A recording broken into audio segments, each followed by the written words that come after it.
কয়েকদিনে টানা বৃষ্টির জেরে ত্রিপুরার বন্যা রুদ্ররূপে সংকটে পড়েছে অসংখ্য মানুষ, বিশেষ করে দুর্দশা কুমারঘাট মহকুমার।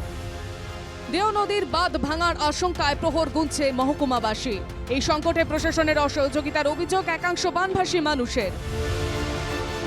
টানা বৃষ্টির জেরে ফুলে ফেঁপে উঠেছে ত্রিপুরার কুমারঘাট মহকুমার দেও ও মনু নদী।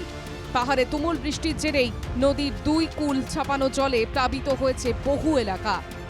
এলাকার খাল বিল ডুবে গেছে বৃষ্টির জলে। কুমারঘাটের লাইমুরা, ফটিকরায়ের ইন্দিরা কলোনি, নামা রাজনগরের বেশ কিছু অঞ্চল প্লাবিত। পরিস্থিতির অবনতির প্রেক্ষিতে বন্যা দুর্গতদের জন্য প্রশাসনের পক্ষ থেকে খোলা হয়েছে আশ্রয় শিবির। এদিকে প্রশাসনের বিরুদ্ধে অসহযোগিতার অভিযোগ তুলেছেন ফটিকরায়, নামা রাজনগরের বন্যা দুর্গতরা। বন্যা দুর্গতদের অভিযোগ, কেউ তাদের খোঁজ নেয়নি। সব সবজি টবজি সব শেষ, সুপারি সেরাটারও সব শেষ, মুরুগুরু মুতা মুরিয়া সাপ সব।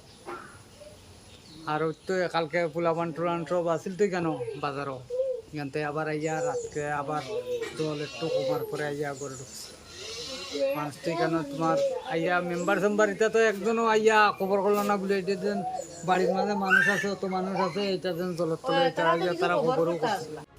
কুমারঘাটের দেও নদীতে শুরু হয়েছে ভাঙন। নদী গর্ভে চলে যাওয়ার উপক্রম হয়েছে দেও নদীর বাঁধের। আশঙ্কায় রয়েছেন এলাকার বাসিন্দারা। বাঁধের নিম্নমানের কাজ নিয়ে অভিযোগ স্থানীয়দের।